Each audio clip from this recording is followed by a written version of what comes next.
سیدہ ام ہانی سلام اللہ علیہا، جو نبی علیہ السلام کی کزن لگتی ہیں، مولا علی کی بڑی بہن ہے اور ایجڈ خاتون تھی، نبی علیہ السلام کی بہن ہی لگتی تھی، تو آپ ان کے پاس چلے جایا کرتے تھے۔ تو یہ حدیث سنن نسائی الکبریٰ کے اندر موجود، ہم نے بلو کارڈ کے اندر اس حدیث کا ریفرنس بھی دیا ہوا ہے۔ پہلے میں ان کارڈز کے بارے میں آپ کو بتا دوں، یہ دو کارڈز ہمارے ہیں جو ہم نے شروع میں جن کارڈز کو پرنٹ کیا تھا، جو آپ ڈاک میں منگوا بھی سکتے ہیں۔ ایک بلو کارڈ ہے اور ایک ہے گرین کارڈ۔ بلو کارڈ جو ہے وہ پیچھے سے مجھے دیں، یہاں تو نہیں رکھے ہوئے، دو کارڈ دے دیں۔ بلو کارڈ جو ہے وہ صبح و شام کے اذکار ہیں، اور گرین کارڈ جو ہے وہ فرض نماز کے بعد کے اذکار ہیں۔ ان کے میں نے بڑی حکمت کے ساتھ کلر کوڈنگ کی ہوئی ہے۔ یہ بلو کارڈ ہے، یہ آپ کو پی ڈی ایف اس کا ahlsunnatpak.com سے آپ ڈاؤن لوڈ کر سکتے ہیں، ایپ بھی بنی ہوئی ہے، ہارڈ کاپی بھی ہماری اکیڈمی سے آپ منگوا سکتے ہیں۔ فون صبح 9 سے لے کے 5 بجے تک آن ہوتا ہے، +92 کے کوڈ کے ساتھ 3215900162 032159000162۔ بلو کارڈ میں حکمت ہے۔ آپ بتا، بلو کارڈ دنیا کا ایک بلو کارڈ ہے، وہ ہے یو کے میں ورک پرمٹ کو بلو کارڈ کہتے ہیں۔ یہ آخرت کا بلو کارڈ ہے، صبح شام کے سنت اذکار، اکثر بخاری مسلم سے۔ دوسرا کارڈ ہے یہ گرین کارڈ، آخرت کا۔ دنیا کا بھی گرین کارڈ ہوتا ہے، وہ تو سب کو ہی پتا ہے، امریکن نیشنلٹی۔ یہ آخرت کا گرین کارڈ، فرض نماز کے بعد سنت اذکار۔ پھر میں نے ایک مختصر کارڈ بھی بلو کارڈ میں سے نکالا، یہ اورنج کارڈ، جادو ٹونا، وبائی امراض، قدرتی حادثات سے بچنے کے سنت وظائف۔ یہ سب آپ کو پی ڈی ایف فارم میں اویلیبل ہیں، فریلی آپ ڈاؤن لوڈ کر کے۔ اس میں صرف 5 اذکار ڈالے تھے، جو بلو کارڈ پورا نہیں پڑھ سکتا کم از کم یہ پڑھ لیں، تو اس کے لیے اس معاملے میں انشاءاللہ تعالی آسانی ہو جائے گی۔ تو یہ تینوں کارڈ جو ہے نا جی، کوشش تو کریں کہ یہ کارڈ روزانہ آپ لوگ پڑھیں، آپ کے لیے بینیفیشری ہوں گے انشاءاللہ تعالی۔ بل سنن نسائی الکبریٰ کی طرف آئیں، وہ جو حدیث میں بیان کر رہا ہوں۔ ترمذی میں بھی روایت موجود ہے، لیکن ترمذی والی روایت جو ہے نا کمزور ہے۔ صحیح سند اس کی سنن نسائی الکبریٰ کے اندر ہے، ہمارے بلو کارڈ میں 19 نمبر کے اوپر یہ وظیفہ ہے۔ انٹرنیشنل نمبر کے مطابق 10680 10680 نمبر حدیث ہے۔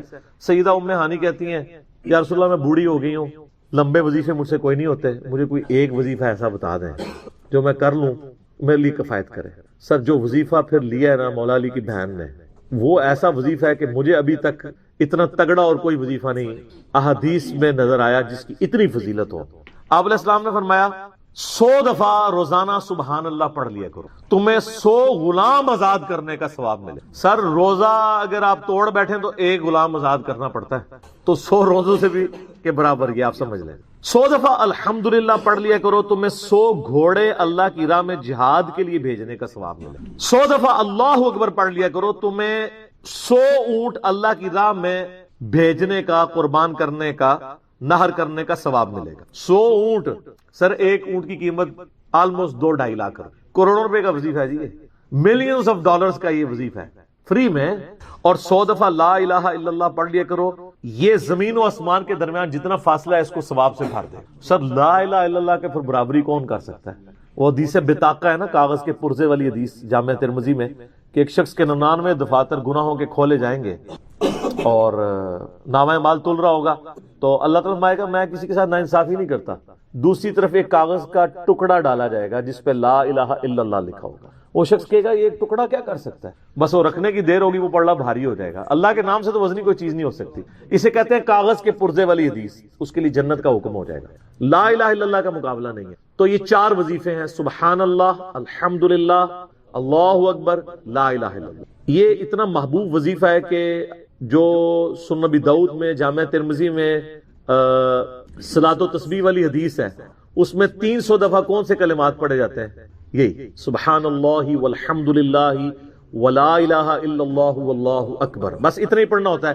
یہ ولا حول ولا قوت الا باللہ کی حدیثیں الگ سے ہیں، لیکن صلاۃ و تسبیح میں اتنا ہی پڑھنا ہوتا ہے، چاروں کلمات۔ حتیٰ کہ صحیح مسلم میں حدیث ہے، نبی علیہ السلام نے فرمایا یہ 4 کلمات مجھے ہر اس چیز سے بڑھ کر محبوب ہیں جن پہ سورج طلوع ہوتا ہے، یعنی دنیا اور جو کچھ دنیا کے اندر ہے اس سے بڑھ کر مجھے یہ چیز محبوب ہے کہ میں یہ 4 کلمات کہہ لوں، سبحان اللہ والحمد للہ ولا الہ الا اللہ واللہ اکبر۔ اور صحیح مسلم کی ایک اور حدیث ہے کہ نبی علیہ السلام نے فرمایا اللہ تعالیٰ کو اس سے بڑھ کر کوئی اور کلمات محبوب نہیں ہے، اور یہ حصہ بخاری میں بھی ہے اس کا، اور اس میں اللہ تعالیٰ کی طرف سے کوئی پابندی نہیں ہے، تم ان کی ترتیب بھی بدل سکتے ہو، یعنی سبحان اللہ کے بعد آپ اللہ اکبر پڑھ لیں، پھر لا الہ الا اللہ، کوئی فرق نہیں. یہ ایک اوپن چیز ہے. آپ یوں بھی کر سکتے ہیں کہ پہلے 100 دفعہ پڑھ لیں سبحان اللہ سبحان اللہ سبحان اللہ، الحمدللہ الحمدللہ الحمدللہ، اللہ اکبر، کیونکہ را کو پھر لام سے ملائیں گے، اللہ اکبر اللہ اکبر اللہ اکبر، لا الہ الا اللہ لا الہ الا اللہ لا الہ الا اللہ. اور یوں بھی پڑھ سکتے ہیں، وہ زیادہ بہتر ہے، سبحان اللہ والحمد للہ ولا الہ الا اللہ واللہ اکبر، کیونکہ اکبر پہ وقف کریں گے، ورنہ یہ سبحان اللہ تو الحمدللہ ہی پڑھ نہیں سکتے آپ، کیونکہ الحمدللہ الحمدللہ بنے گا کنٹینیوس، جیسے اللہ اکبر اللہ اکبر اللہ اکبر بنے، تو وقف کرنا پڑے گا سوائے سبحان اللہ کے. سبحان اللہ یہ تو پڑھ سکتے ہیں، لیکن الحمدللہ کو الحمدللہ وقف کرنا پڑے گا. اللہ اکبر اگر ملائیں گے تو اللہ اکبر را کو لام سے، تو اس کی بجائے اتنی مشکل میں نہ پڑے، سبحان اللہ والحمدللہ ولا الہ الا اللہ واللہ اکبر. ایک تسبیح پڑھ لے، چاروں وظیفے 100 دفعہ ہو جائیں گے، کیونکہ نبی علیہ السلام نے اجازت دے دی ہے نا، آگے پیچھے دائیں میں کچھ بھی کر سکتے ہو. اور یہ ترتیب تو صلاۃ و تسبیح میں موجود ہے، نبی علیہ السلام نے کلمات پڑھے بھی ہیں.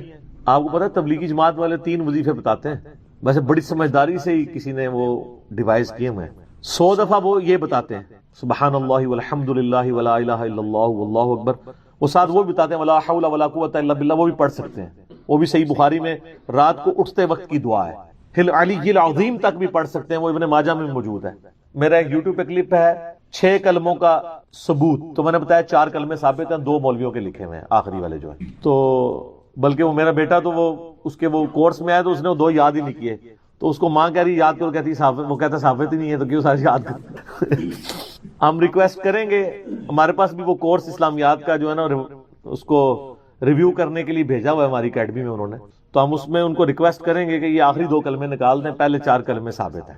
وہ تو ثابت ہی نہیں ہے، تو خام خواہ لوگوں کو آپ رٹا رہے ہیں. الٹا جن لوگوں کی شادی ہونے والی ہوتی ہے وہ بیچارے ٹینشن میں پڑے ہوتے ہیں 6 کلمے یاد کرنے کے، حالانکہ کلمے کے ساتھ تو کوئی تعلق ہی نہیں اس کے.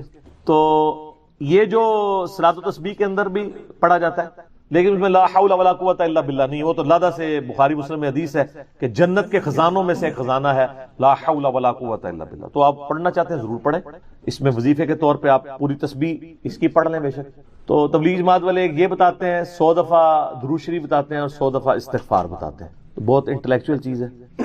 یہ وظیفہ اتنا کمال ہے کہ آپ کے ہر فرض نماز کے بعد یہ وظیفہ نبی علیہ السلام نے مشروع کیا ہے. مسلم شریف میں حدیث ہے ہر فرض نماز کے بعد یہ وظیفہ پڑھنے والا کبھی نامراد نہیں جاتا.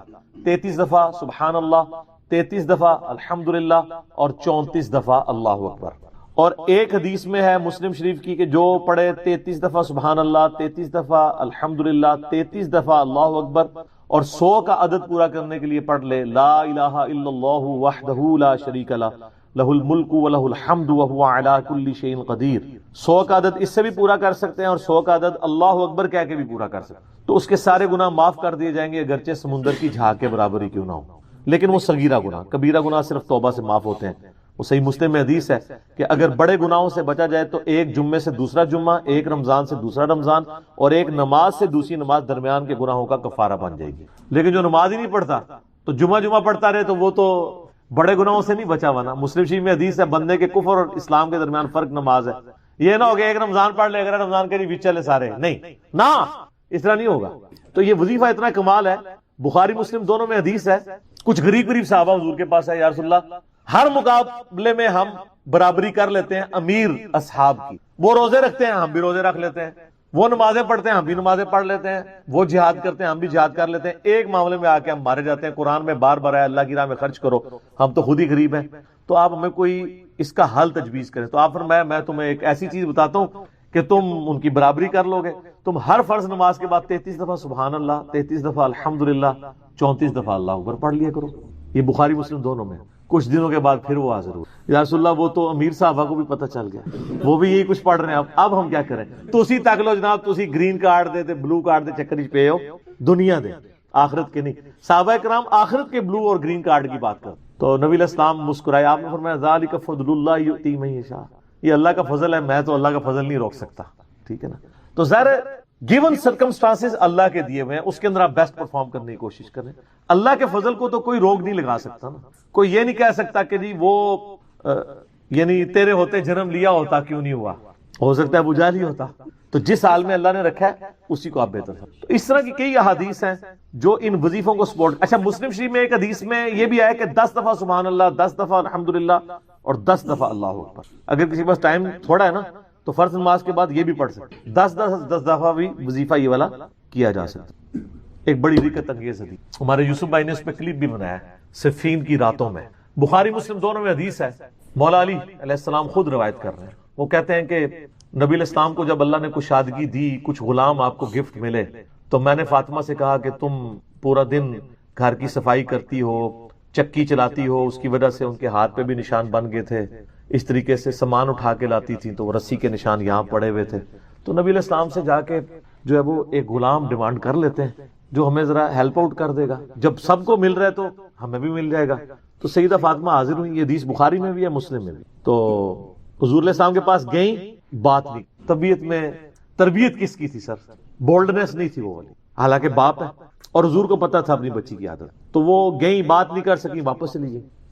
تو حضور علیہ السلام محفل برخاست ہوئی، آپ خود آ گئے. سر وہ حدیث کمال ہے. مولا علی کہتے ہیں میں اور فاطمہ ایک چادر میں لیٹے ہوئے تھے اور نبی علیہ السلام ہمارے گھر میں آئے اور پاؤں کی جانب سے نبی علیہ السلام ہمارے بستر میں داخل ہوئے، حتیٰ کہ آپ کے پاؤں کی ٹھنڈک ہم نے اپنے سینے پہ محسوس کی. یعنی حضور علیہ السلام نے پاؤں کی جانب سے اپنے پاؤں انٹر کیے اور وہ پاؤں سیدہ فاطمہ اور مولا علی کے سینے تک پہنچ گئے تو انہوں نے ان کو سینے سے لگا لیا. سر یہ فرینکنس کسی صحابی کو نصیب ہو سکتی؟ تو آپ نے فرمایا وہ فاطمہ تم آئی تھی، کوئی کام تھا؟ سیدہ فاطمہ سے پھر بھی بات نہیں نکلی. تو حضرت علی کہتے ہیں میں نے نا پھر کہا یا رسول اللہ وہ میں نہیں بھیجا تھا، پورا دن کام کرتی ہے. آپ کی بیویاں کہتی ہیں ہماری کوئی ذمہ داری نہیں ہے. یہ بھی تو بیوی تھی نا. بخاری مسلم میں حدیث ہے جنتی عورتوں کی سردار ہے فاطمہ سلام اللہ علیہا. تو میں نے غلام کے لیے عرض کیا تھا یہ تھک جاتی ہے ہمیں ہیلپ آؤٹ کر دے گا. آپ علیہ السلام فرمایا میں تمہیں اس سے بہتر نہ چیز عطا کروں. کہ یا رسول اللہ عطا کریں. یعنی آپ لوگ تو سمجھ رہے ہوں گے کہ غلام مانگا ہے تو شاید ایک گھوڑا بھی ساتھ گفٹ مل جائے گا. ان کا جب رات کو بسترے پہ جانے لگو نا تو 33 دفعہ سبحان اللہ، 33 دفعہ الحمدللہ اور 34 دفعہ اللہ اکبر پڑھ لیا کرو. یہ تمہارے لیے اس غلام سے بھی بہتر ہے. یعنی سارے دن کی تھکاوٹ اتر جائے گی. سر یہ بہت بہترین وظیفہ. تو اچھا یہ حدیث مولا علی پوری زندگی سنایا کرتے تھے کیونکہ حضرت فاطمہ اور مولا علی کی ایک محبت بڑی مثالی تھی. پھر لوگ بھی جو ہے نا وہ مولا علی سے پوچھا کرتے تھے وہ فاطمہ والی حدیث تسبیح فاطمہ، اسے تسبیح فاطمہ اسی لیے کہا جاتا ہے.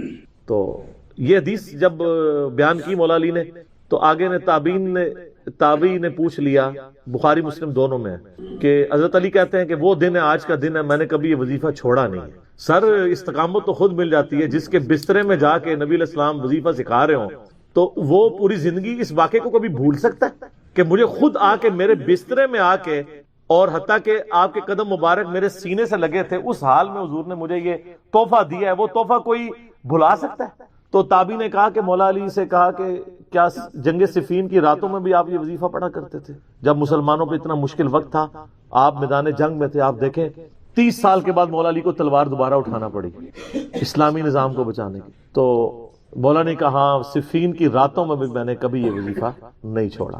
تو اس پہ وہ کلپ بنایا تھا صفین کی راتوں میں. یہ اتنا کمال کا وظیفہ.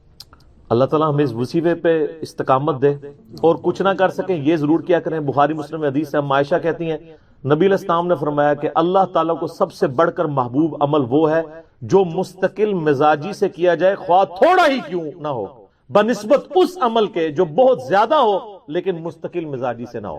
ایک بندہ ایک دن 1000 دفعہ سبحان اللہ پڑھتا ہے، اگلے دن 10 دفعہ پڑھتا ہے، اس سے بہتر روزانہ ہی 10 دفعہ پڑھ لے. تو یہ وظیفہ 100 دفعہ پڑھنے کے لیے کوئی زیادہ ٹائم ریکوائرڈ نہیں ہوتا. آپ روٹین میں ہیں، آپ پاس دونوں آپشن ہیں، الگ الگ کر کے پڑھ لیں تب بھی ٹھیک ہے، ایک ہی دفعہ میں پڑھ لیں سبحان اللہ والحمدللہ ولا الہ الا اللہ واللہ اکبر تب بھی درست ہے. اور فرض نماز کے بعد تو اور کوئی وظیفہ، ایک آیت الکرسی والا وظیفہ اور یہ تسبیح فاطمہ والا وظیفہ اور تکبیر بلند کرنا، استغفار پڑھنا، اللہم انت السلام منک السلام، سارے اذکار اس میں لکھے ہوئے. چند ایک وظائف تو ضرور پڑھیں اور اس میں یہ والا وظیفہ کبھی نہ چھوڑیں. یہ بہت ایکسٹرا آرڈنری. مغرب کی اذانیں شروع ہو چکی ہیں، بقیہ سوالات انشاءاللہ اذان مغرب کے وقفے کے بعد انشاءاللہ نکال دیتا ہے جہاں سے اس کے لیے معاملات آسان ہو جاتے ہیں. وَيَرْزُقْهُ مِنْ حَيْثُ لَا يَحْتَسِبُ، اور اسے وہاں سے رزق دیتا ہے جہاں سے اسے گمان بھی. رزق میں صرف دنیاوی جو ہم مال دولت اس کو ایک رزق سمجھتے ہیں، یہ ایک رزق کا بالکل چھوٹا سا ٹوٹا ہے۔ اس سے بڑا رزق اللہ تعالیٰ ہمیں دے رہا ہے جس کی طرف ہماری توجہ نہیں ہے، اور وہ رزق ہے ہماری صحت۔ ایک شخص کے پاس کروڑوں روپے ہے لیکن اس کے گردے پھیر ہو چکے ہیں، تو کس کام کا ہے؟ ایک بندے کے پاس اربوں روپے ہے لیکن اسے معدے کا السر ہے، وہ چاٹ نہیں کھا سکتا، وہ گول گپے نہیں کھا سکتا، وہ بریانی نہیں کھا سکتا، چاہے اس کے جتنے مرضی ہوٹل ہو۔ تو دنیاوی مال و دولت کا آ جانا صرف یہ رزق میں سے میں نے کہا یہ بالکل چھوٹا سا جز ہے، اس کو انسان یوٹیلائز کرے یہ بہت بڑی بات ہے۔ دنیاوی صحت جو اللہ نے انسان کو زندگی میں دی ہے، لوگ کہتے ہیں اللہ نے مجھے کیا دیا ہے؟ جو شخص یہ بات کرے نا اسے کہو جی 1 کروڑ روپے لے دو، اپنی ایک آنکھ نکال کے مجھے دے دو، کوئی دے گا؟ اپنا ایک بازو توڑ کے دے دو۔ تو آپ ذرا 1 کروڑ ساروں کے اوپر لگانا شروع کریں، اربوں کے تو آپ خود ہیں، اور یہ تو میں صرف سمجھانے کے لیے کہہ رہا ہوں، یہ تو آپ گن بھی نہیں سکتے۔ قرآن پاک میں اللہ تعالیٰ نے فرمایا نا کہ اللہ کی نعمتیں اتنی زیادہ ہیں کہ تم انہیں شمار کرنا چاہو تو شمار بھی نہیں کر سکتے۔ تو وہاں سے اللہ تمہیں رزق دے گا، تمہیں گمان بھی نہیں ہوگا۔ اب رزق کے لیے ضروری نہیں ہے کہ آپ کے پاس مال و دولت اور آپ کے ایسٹس بڑھ جائیں، یہ بھی اللہ تعالیٰ کا بہت بڑا رزق ہے کہ آپ کے پاس جو تھوڑے بہت ایسٹس ہیں وہ سلامت ہیں۔ کسی ایک میڈیکل کیس کسی گھر کے اندر 1 کروڑ پڑتی بندے کو بھی لا کے زیرو پہ کھڑا کر سکتے۔ آپ کی زندگی میں کئی ایسے کیسز ہوئے ہوں گے جدادیں تک بک جاتی ہیں۔ اور مجھے واصف صاحب کی بات یاد آ گئی، وہ کہتے ہیں میں وہ مسجد میں بیٹھا ہوا تھا تو ایک بندے کو میں نے دیکھا کہ وہ دعا مانگ رہا ہے کہ یا اللہ 25 سال پہلے جو میں نے دعا تجھ سے کی تھی وہ واپس لے لے، بس یہ دعا کر رہا ہے۔ کہتے ہیں وہ فارغ ہوا تو میں نے اس سے پوچھا کیا ہوا؟ اس نے کہا جی 25 سال پہلے میں نے اللہ سے رو رو کے ایک بیٹا مانگا تھا، میری بیٹی ہی تھی صرف، اور وہ بیٹا میرے گاٹے فٹ ہو گیا، یعنی وہ نشے میں مبتلا ہو گیا، سارا گھر کا مال اس نے بیچ دیا، مجھے کنگال کر دیا، تو میں اللہ سے کہہ رہا ہوں یا اللہ یہ اولاد واپس ہی لے لے۔ تو یہ بھی تو ہو سکتا ہے نا۔ سورہ توبہ میں آتا ہے، اللہ تعالیٰ آتا ہے اپنے جو فاسق و فاجر لوگوں کے بارے میں کہ اللہ تعالیٰ چاہتا ہے کہ ان کی اولاد کو ہی ان کے لیے عذاب بنا دے، اولاد بھی عذاب بن سکے۔ اس لیے میں دعا کیا سکھائی گئی ہے؟ ربنا هب لنا من ازواجنا وذرياتنا قرۃ اعین واجعلنا للمتقین اماما۔ اے اللہ ہماری بیویوں اور ہماری اولاد میں آنکھوں کی ٹھنڈک بنا اور ہمیں پرہیزگاروں کا امام بنا، ہماری آنے والی نسلیں پرہیزگار ہوں، ورنہ یہ تو مصیبت بھی گلے پڑ سکتی ہے۔ تو ایک میڈیکل کیس آپ کو کہاں سے کہاں لے کے جا سکتی، ایک بچے کا نافرمان ہونا آپ کو کہاں سے کہاں لے کے جا سکتی، اور اس سے بڑی ناکامی تو آخرت کی ناکامی ہے۔ ایسا بچہ بھی ہو سکتا ہے کہ جو آپ کی دنیا تو برباد نہ کرے لیکن آخرت برباد کر دے، اس کی وجہ سے آپ گناہوں میں مبتلا ہو جائے۔ تو یہ بھی رزق کی ایک فارم ہے۔ رزق صرف یہ نہیں ہے کہ آپ کے لیے مال پانی کھل جائے، بلکہ مال سبسسٹنس لیول پہ بھی موجود ہے، لیکن آپ کو کوئی ایسی تکلیف نہیں آ رہی کہ جس کی وجہ سے آپ کا مال نہیں نکل رہا۔ ورنہ ایک بندہ 10 لاکھ روپے مہینے کا کماتا ہے اور 9 لاکھ روپے اس کا نکل جاتا ہے، تو کیا فرق پڑا اس کو؟ اس نے کون سا ایسٹ بنا لیا؟ اور جو اذیت گزار رہا ہے وہ لادس، اس کو تو کوئی سوچ بھی نہیں سکتا، جو ذہنی ٹینشن ہے۔ صحیح بخاری مسلم میں حدیث ہے، نبی علیہ السلام فرمایا ہمیشہ اپنے سے نچلے لوگوں کو دیکھو تو تمہیں یوں اللہ تعالیٰ کی نعمتوں پر صبر نصیب ہوگا اور قناعت نصیب ہو جائے گی، اوپر نہ دیکھو۔ اور پھر بخاری مسلم میں یہ حدیث ہے کہ ابن آدم کے پاس اگر سونے کی 2 وادیاں ہوں تو وہ خواہش کرے گا تیسری وادی بھی مجھے مل جائے، اس کا پیٹ صرف قبر کی مٹی بھری، والعیاذ باللہ تعالی۔ بخاری مسلم دونوں میں حدیث ہے کہ انسان کہتا ہے میرا مال میرا مال میرا مال، نبی علیہ السلام فرمایا تیرا مال تو وہ ہے جو تو نے کھا پی لیا یا پہن کر بوسیدہ کر دیا یا اللہ کی راہ میں خرچ کر کے آخرت کے لیے محفوظ کر لیا، باقی جتنا مال ہے وہ تو تیرے ورثہ کا مال ہے، تو کہتا ہے میرا مال ہے۔ پھر بخاری مسلم دونوں میں حدیث ہے کہ نبی علیہ السلام نے فرمایا کہ انسان کے 3 دوست ہیں، ایک دوست ہی اس کی قبر تک ساتھ جاتا ہے، وہ اس کے اعمال ہیں، باقی جو 2 دوست ہیں وہ باہر ہی رہ جاتے ہیں، اس کے رشتہ دار اور مال۔ اب مال ساتھ جاتے ہیں، مال بھی آپ ساتھ لے کے جا سکتے ہیں، لیکن وہ مال جو آپ نے پہلے ہی اپنی زندگی میں اپنی مرضی سے اللہ کی راہ میں خرچ کر دیا، وہ اللہ کے ڈیوائن بینک میں جمع ہے، وہ قرآن پاک میں سورۃ البقرہ میں آیا 700 گنا تک کے اللہ تعالیٰ کر کے لوٹائے گا، بلکہ یہاں تک فرمایا کہ یہ اللہ تعالیٰ کو تم قرض دے رہے ہو اور اللہ تعالیٰ اس قرض کو لوٹائے گا۔ دیکھیں کتنا قدردان ہے کہ دیتا اللہ ہے، اور جب اسی کے دیے ہوئے میں سے آپ اسی کی راہ میں خرچ کرتے ہیں تو وہ کہتا ہے کہ یہ تم نے مجھے قرض دیا ہے، اللہ کہتا ہے میں تمہارا مقروض ہوں، تمہیں لوٹاؤں گا۔ یہ ہے اللہ تعالیٰ کی قدردانی۔ جامعہ ترمذی میں حدیث ہے، مسند امام احمد میں موجود ہے کہ نبی علیہ السلام فرمایا کہ جب بھی کوئی شخص دعا کرتا ہے وہ خالی نہیں جاتی، یا تو اس دعا کے عوض جو تم نے مانگا وہ اللہ تمہیں عطا کر دیتا ہے، یا اس سے بہتر یعنی اس کی برکت سے اللہ تعالیٰ بہتر نعم البدل دیتا ہے، تمہاری کوئی تکلیف ٹال دیتا ہے، یا پھر اس دعا کو سنبھال کے رکھتا ہے قیامت کے دن کے لیے، اور اس دعا کے ایکویلنٹ تمہیں اجر عطا فرماتا ہے۔ تو دعا تو بہت ضروری ہے، اللہ کی طرف رجوع لانا۔ ٹاپک اور طرف چلا جائے گا، فی الوقت اس کی طرف آپ کنسنٹریٹ کریں کہ اللہ تعالیٰ مارا ہے کہ تمہیں وہاں سے رزق ملے گا، تمہیں گمان بھی نہیں ہوگا. وَمَن يَتَوَكَّلْ عَلَى اللَّهِ، اور جو کوئی اللہ پر توکل کرے، فَهُوَ حَسْبُهُ، تو اللہ اس کے لیے کافی ہے. ان اللہ بالغ امری، اللہ تعالیٰ تو اپنا کام پورا کر کے رہتا ہے. لیکن قد جعل اللہ لکل شیء قدرا، اللہ نے ہر معاملے کے لیے ایک اندازہ مقرر کر رکھا ہے. اسی کو ہم وہ کہتے ہیں نا کہ اللہ کے ہاں دیر ہے اندھیر نہیں ہے. لیکن یہ دیر بھی ہم صرف سمجھانے کے لیے کہتے ہیں، وہ دیر نہیں ہے. وہ اللہ کا رول یہی ہے کہ اللہ تعالیٰ نے کسی معاملے کو کس لیول کے اوپر جا کے ایڈریس کرنا. 23 سال تک مشرکین عرب کو دیکھیں نا مہلت ملی ہے. کتنے لوگوں نے کہا کہ دیکھو کان پک گئے ہیں ہمیں سنتے ہوئے، نبی علیہ السلام ہمیں دھمکیاں لگاتے ہیں کہ قوم عاد قوم سمود کی طرح تم بھی برباد کر دیے جاؤ گے، جب وقت کے پیغمبر کا انکار کرو گے تو عذاب تو کوئی نہیں آ رہا. اور قرآن پاک میں پھر نبی علیہ السلام کے بارے میں بھی آتا ہے کہ آپ علیہ السلام نے بھی تھوڑی سی بے صبری کا مظاہرہ کیا.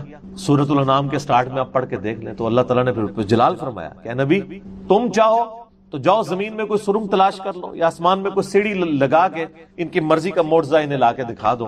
ہم اپنے فیصلوں میں یعنی کسی کے پابند نہیں ہیں. پھر سورہ آل عمران میں آتا ہے جب غزوہ احد کے موقع پہ نبی علیہ السلام کی زبان سے بددعا نکل گئی خالد ابن ولید کے لیے کہ اللہ تعالیٰ ایسی قوم کو کیسے ہدایت دے گا جنہوں نے اپنے نبی کا چہرہ خون سے رنگ دیا. یہ صحیح مسلم میں الفاظ ہیں، قرآن پاک میں اشارتاً اس کا ذکر ہے سورہ آل عمران میں. اللہ تعالیٰ نے فرمایا کہ نبی آپ کو کوئی اختیار نہیں ہے، اللہ تعالیٰ چاہے تو ان کو ہدایت بھی دے سکتا ہے. ہائے ہائے، یہ اللہ کے فیصلے ہیں، یہ کسی انسان کا کوئی فیصلہ نہیں. تو اب ان آیات کی روشنی میں بزرگ تو کسی کھاتے میں نہیں بنتے. لوگ بزرگوں کو لے کے بیٹھ رہے ہوتے ہیں، یہ بزرگ دعا کریں گے، بزرگ کر دیں گے. بزرگوں نے کیا کرنا ہے؟ یا تو نبی علیہ السلام کے بارے میں فرمایا جا رہا ہے کہ آپ کو کوئی اختیار نہیں ہے، اللہ تعالیٰ چاہے تو بخش دے، اللہ تعالیٰ چاہے گرفت فرمائے، اللہ تعالیٰ چاہے ڈھیل دے. اللہ نے ہر کام کے لیے ایک اندازہ مقرر کیا ہوا ہے، وہ اسی موقع کے اوپر اللہ تعالیٰ اس چیز کو اسٹیبلش. وہ اللہ کے ڈیوائن علم میں ہے کہ کب اللہ تعالیٰ نے اسلام کا غلبہ کروانا ہے. جب نہیں کروایا تو 13 سال میں 125 بندے ہی مسلمان ہوئے ہیں، اور اگلے 13 سال کے اندر دونوں سپر پاورز بھی الٹ دی گئی ہیں. دونوں طرف ٹائم پیریڈ تو ایک ہی ہے. تو یہ اللہ تعالیٰ فیصلے فرما. عمر اور رزق میں برکت کے لیے کوئی وظیفہ بتا دیں. اس میں نے بتا دیا نا، صحیح بخاری مسلم دونوں میں حدیث ہے. نبی صلی اللہ علیہ وآلہ وسلم نے فرمایا جو شخص یہ چاہے کہ اس کے رزق میں برکت کر دی جائے، عمر دراز کر دی جائے، تو اپنے رشتہ داروں کے ساتھ اس نے سلوک کرے. لیکن یہ بھی تقدیر میں لکھا ہوا ہوگا کہ وہ کرے گا تو یہ ہو جائے گا، تو اسی کو توفیق ملے گی نا. تو اللہ تعالیٰ اس کی عمر میں برکت صرف یہ نہیں ہے کہ ایک بندہ 60 سال کا تو اب 100 سال پہ مرے. کئی 100 سال کی زندگی پاتے ہیں اور کام چوانی کا بھی نہیں کر کے مرتے. اور بعض لوگ 50 سال میں اتنا کام. امام شافعی کی عمر 55 سال تھی صرف جب فوت ہوئے ہیں. چلو شافعی کو تو چھوڑ دیں، اس سے پہلے آ جائیں. عمر بن عبدالعزیز 38 سال کی عمر میں فوت ہوئے ہیں. 38 سال کی عمر میں 3 براعظموں پہ ایسے نقوش چھوڑ گئے ہیں کہ آج دنیا حیران ہے. تو ان کو تو عمر بھی کوئی نہیں ملی ہے. یہ نہیں ہوتا کہ آپ کو عمر کتنی ملی ہے، آپ نے اس عمر میں کیا کیا ہے. آپ اللہ تعالیٰ آپ کو اسی ٹائم میں اتنی برکت. میں اپنے لیے آپ کو بات کرتا ہوں، میں کسی کیا بات کروں، میری زندگی خود اس چیز کا نمونہ ہے. آج جب لوگ یہ نہیں کہتے ہیں یار اس نے اتنے ویڈیوز چڑھا دی ہیں، کتنے بیٹھ کے ریکارڈ کرانا رہنا، حالانکہ ہفتے میں ایک ریکارڈ ہوتی ہے، صرف روزانہ ہوتی بھی نہیں ہے. لیکن کنسسٹنسی کے ساتھ، اللہ کی مدد کے ساتھ آپ اگر یہ کام لے کے چلتے رہیں تو slow and steady wins the race. تو آج چیزیں آپ دیکھ لیں ہزاروں کی تعداد میں آپ کے سامنے، اور یہ حالات اللہ تعالیٰ فیوریبل کرتا ہے. میں یقین کریں، میں اپنے بھائیوں کو کہتا ہوں، میں جب بھی درس، ابھی آج کا درس میں نے کرنا تھا نا، وہ ہندو کا جواب دینا تھا، تو میں نے پورے ہفتے سے دعائیں شروع کی ہوئی تھیں، اللہ زندگی دے دیں، حالات فیوریبل ہو جائیں، ٹرانسفارمر بھی نہ اڑے ہمارا، جنریٹر بھی چلتا رہے، سارے معاملات چلتے رہے، اور فرحان بھائی بھی ٹائم پہ آ جائیں، ٹھیک ہو گیا جی، کالر مائک بھی چل جائے، کیمرے کی بھی بیٹری چارج ہو، ساری چیزیں. یہ میں جو چیزیں میرے اختیار ہوں گے کر کے، یا اللہ تو نے کرمانی ریکارڈنگ، میں تو کچھ بھی نہیں ہوں. ٹھیک ہے، اپنے پورے ریسورسز مینج کر کے بھی اللہ پہ نظر ہوتی ہے. حالانکہ میرے دوستوں کو پتا ہے میں کتنا وہمی ہوں. میرے آفس میں بھی نا، جب سب سے مشکل کوئی ٹاسک میرے حوالے کیا جاتا ہے اور وہ ہمارے باس کہتے ہیں یار اس کو دے کے تم بھول جاؤ، پھر وہ کام کر کے آپ کو بتائے گا. تو کیوں میں وہمی، جس کام میں ہاتھ ڈالتا ہوں نا، میں دنیاوی اعتبار سے ہر چیز اس کے حوالے سے مینج کرتا ہوں، لیکن ساتھ مسبب الاسباب پہ نظر ہوتی ہے کہ یا اللہ یہ جو کچھ میں کر رہا ہوں نا، یہ تو میں اسباب کر رہا ہوں نا، میرے ساتھ کوئی بھی پرابلم ہو سکتا ہے، کسی کے ساتھ کوئی این ٹائم، یعنی اس کے اوپر فیملی کے اوپر کوئی ایسا ایشو آ سکتا ہے کہ درس کینسل کرنا پڑ جائے، ہو سکتا ہے نا. جس طرح ایک بار یعنی اچانک جو ہے وہ یعنی ہمارا درس کینسل ہو گیا تھا، عثمان بھائی کی والدہ فوت ہو گئی تھی، ہمیں اپنا درس کینسل کرنا پڑا، ایگزیکٹ اسی دن ہی ہو گیا اس طرح. تو وہ حالانکہ میں 10 پورا تیار مسئلہ 41 اس دن ریکارڈ ہونا تھا، کئی سال پہلے کی بات، کس سال کی بات ہے یہ؟ 5 سال پہلے، ہاں 5 سال پہلے کی بات ہے۔ تو اپنا ہر چیز مینج کی تھی، لیکن اینڈ ٹائم پہ کوئی مسئلہ کھڑا ہو گیا۔ میرے اپنے بھی کئی کلوز ریلیٹو فوت ہوئے ہیں، لیکن اللہ کا شکر ہے اتوار مطلب وہ درس سے 1-2 دن آگے پیچھے ہی ہوئے ہیں، تو اللہ تعالیٰ نے انہیں معاملات کو سیٹل کر دیا۔ یہ ساری چیزیں سر فیوریبل ہونا، پھر تو یہ وہ سوال کی طرف ہوں کہ رشتہ داروں سے اس نے سلوک کریں، اللہ تعالیٰ رزق میں اضافہ کرے گا، عمر میں اضافہ کر دے گا، یعنی برکت ڈال دے گا، تھوڑی چیز بھی کفایت کر دے گی۔ ابو داؤد میں ایک حدیث ہے، ایک صحابی کہتے ہیں رسول اللہ صلی اللہ علیہ وسلم میری ماں فوت ہوگی، فرمایا اپنی خالہ کے ساتھ اس نے سلوک کر، ٹھیک ہو گیا۔ تو یہ رزق کے بڑھنے کا ذریعہ ہے، باقی دعا تو ایک ہی ہے، اللہم ربنا آتنا فی الدنیا حسنہ وفی الآخرۃ حسنۃ وقنا عذاب النار۔ یہ دنیا کے ہر کام کے لیے دعا ہے، رزق کی برکت کے لیے، اولاد کے لیے، اولاد کے اچھے مستقبل کے لیے، لڑائی جھگڑا ختم کرنے، دنیا کی ہر چیز اس میں داخل ہے۔ کیوں؟ ربنا آتنا فی الدنیا حسنہ، دنیا میں ہر چیز حسنہ عطا کر دے، بہتر، اور آخرت کی ہر چیز داخل ہے، وفی الآخرۃ حسنہ، آخرت میں قبر بھی شامل ہے، میدان حشر بھی، میدان عدل بھی۔ یہ واقعہ عذاب القبری، واقعہ عذاب الحشر یہ کہنے کی ضرورت نہیں ہے، بخاری مسلم میں حدیث ہے جو مر گیا اس کی قیامت قائم ہوگی، وہ آخرت میں داخل ہوگا، اس میں سب کچھ ہے۔ اس میں ایک صحیح مسلم کی حدیث میں بتا دیتا ہوں، ایک صحابی تھے، بیماری کی وجہ سے اتنے کمزور ہو گئے کہ چڑیا کی طرح ان کا جسم ہو گیا۔ یہ آپ کو دعا والے چیپٹر میں مشکات میں دوسری جلد میں بھی یہ حدیث مل جائے گی، صحیح مسلم کی۔ نبی صلی اللہ علیہ وآلہ وسلم عیادت کے لیے آئے، آپ نے حالت دیکھی، آپ نے فرمایا وہ تو اللہ سے کیا مانگتا ہے؟ آپ کو پتہ چل گیا کہ مسئلہ کوئی گمبھیر ہے۔ کیا یا رسول اللہ، میں اللہ سے ایک ہی دعا کرتا ہوں کہ یا اللہ جو تو نے مجھے آخرت میں عذاب دینا ہے نا وہ دنیا میں ہی، نعوذ باللہ من ذالک، اللہم اجرنا من النار، آمین۔ نبی صلی اللہ علیہ وسلم نے فرمایا سبحان اللہ، اللہ پاک ہے غلطیوں سے۔ اس کا مطلب یہ ہوتا ہے یہ انسان ہی غلطیاں کرتا ہے، اور تو اللہ سے یہ چیز مانگ رہا ہے، اور تیرے اندر ہمت ہے کہ تو آخرت کیا دنیا کا بھی اللہ کا عذاب برداشت کر سکے؟ اور تجھے تو چاہیے تھا تو دعا کرتا اللہم ربنا آتینا فی الدنیا حسنہ وفی الآخرۃ حسنۃ وقنا عذاب النار۔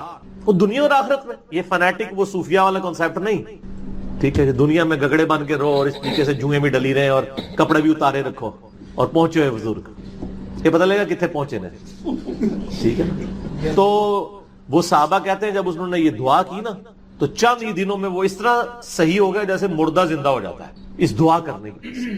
دنیا کی ہر بھلائی، کیوں بندہ نے پیپروں میں پاس ہونا یہ دعا کرے، لیکن صرف دعا میں کوشش بھی کرے گا، کوشش کے بعد دعا کرے، دونوں چیزیں پیرلل میں۔ کوئی شخص اپنے اوپر خود تقدیر غالب کروا دے نا پھر دعا کچھ نہیں کرتی ہے، یعنی ایک بندہ کہے کہ میں بسم اللہ پڑھ کے ساکٹ میں 2 انگلیاں ڈال دوں، نہیں، وہ آپ نے اپنے اوپر تقدیر خود غالب کرا لی ہے۔ آپ کہ جی میں بسم اللہ الذی لا یضر دعا پڑھ لوں اور جا کے میں جناب کوبرا سانپ کے آگے ہاتھ ایسے کر دوں تو سر وڑ لے گا تو ہم چھڑے گا نہیں، کیونکہ آپ نے خود اپنے اوپر تقدیر غالب کروائی نا۔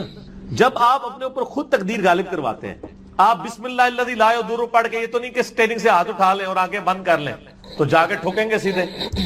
جب کوئی شخص خود تقدیر غالب کرواتا ہے پھر دعا کچھ نہیں کرتی، اس کی دعا ہے تدبیر کے ساتھ، کیونکہ اس طرح دنیا کا نظام نہیں چل سکتا تھا نا۔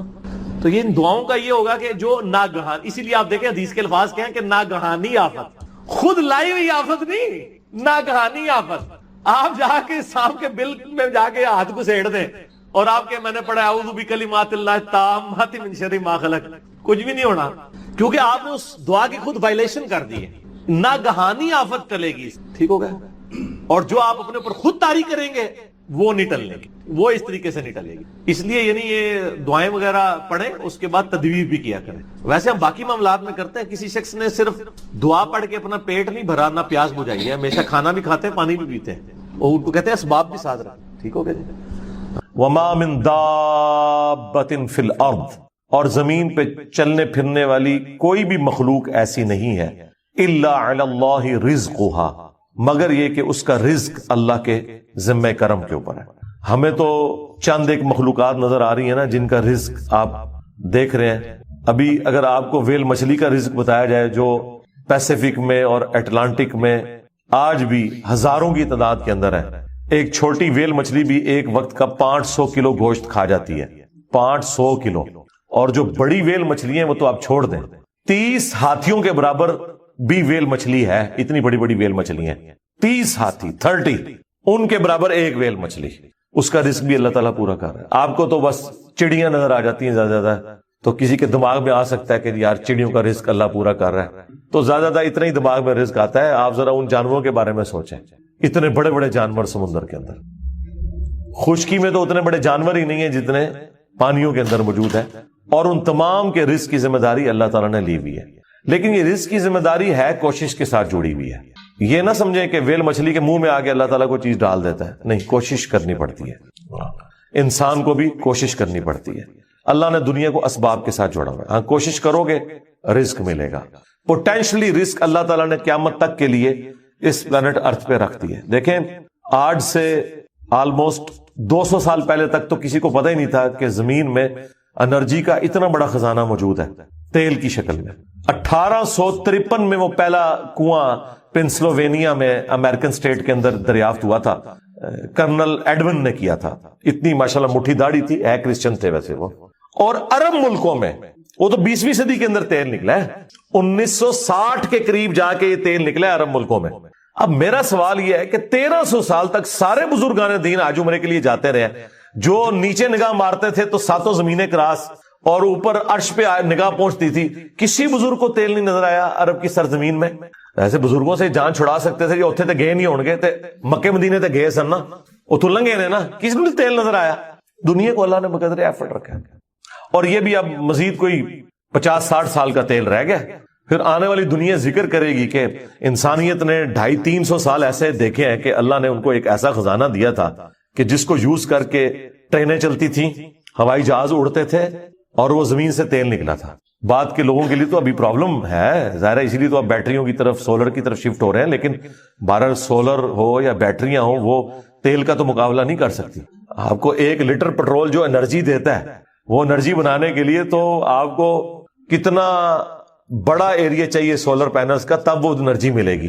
تو اس کے لیے تو پھر آپ جہاز جو سولر والے انہوں نے بنائے بھی ہیں نا، وہ اتنے بڑے بڑے جہاز ہیں اور مسافر اس میں تھوڑے سے ہی بیٹھتے ہیں. یہ جو بوئنگ 747 یا ایئر بس 380 جو 500 مسافروں کو لے کے جا رہی ہے، اس کی انرجی اگر آپ کو سولر پینل سے کرنی پڑ جائے تو اس جیسے 50 جہاز بنائے تو تب جا کے اس میں اتنے بندے بیٹھیں گے. یہ تو ایک بہت بڑی تکلیف دہ چیز ہے. تو اللہ تعالیٰ نے بہرحال سولر کی شکل میں ایک اور خزانہ دیا ہے. اس کے اوپر محنت ہو رہی ہے، بیٹریز کے اوپر محنت ہو رہی ہے. تو اللہ نے پوٹینشلی رزق انسانیت کا، اور رزق میں صرف کھانا پینا نہیں ہے، تمام ضرورت کی چیزیں. اس وقت تو ہمارا رزق، وہ مجھے اشفاق احمد صاحب کی بات یاد آئی. وہ کہہ رہے تھے 1960 میں وہ کہہ رہے تھے کہ میری تنخواہ کا 10% کیا 5% بھی ان چیزوں پہ نہیں لگتا تھا جن چیزوں پہ اب آ کے میری تنخواہ کا 80% لگ رہا ہے. کیونکہ اس وقت انسان کی بنیادی ضرورتیں نہیں ہوتی تھیں. بلکہ آپ لوگوں نے اپنی زندگی میں دیکھ لیا ہے کہ پچھلے 10-12 سال کے اندر آپ کی زندگی میں 2 چیزیں، ایک سمارٹ فون اور دوسرا انٹرنیٹ، یہ ایسا داخل ہوا ہے کہ آپ گرمی میں پنکھا بند کر کے بیٹھ جاتے ہیں، انٹرنیٹ نہ بند ہو جائے کہیں، اگر UPS بند ہو گیا، کیونکہ وہ تو آپ کی سانس چلا رہا ہے نا. پہلے یہ سانس بند ہوتی تھی پنکھا بند ہونے سے، اب پنکھا بند ہونے سے نہیں ہوتی. آپ نیٹ کا کنیکشن دیں، 2 گھنٹے بیٹھ کے لوگ نیٹ کے اوپر اور واٹس ایپ پہ ایک دوسرے کے ساتھ میسجنگ کرتے رہیں گے، پسینے چھوٹ رہے ہیں، ان کو کوئی پرواہ نہیں. پنکھا بند ہے، کوئی پرواہ. نیٹ بند کر دے، پنکھا چلتا رہے، وہ کہیں گے زندگی سے موت بہتر ہے. یہ ہو گیا. تو یہ تو آپ کی زندگی میں ابھی انٹر ہوئی ہے نا چیز. الیکٹریسٹی ایک بنیادی ضرورت بن چکی ہوئی ہے. یہ سارا رزق ہے اللہ کی، نعمتیں ہیں اللہ تعالیٰ کی. اور اللہ تعالیٰ یہ ساری نعمتیں وقت کے ساتھ ساتھ ایکسپلور کروا رہا ہے. پوٹینشلی زمین کے اندر موجود تھیں. تو اللہ تعالیٰ فرماتا ہے تمام چلنے پھرنے والوں کے رزق کی ذمہ داری ہمارے اوپر ہے.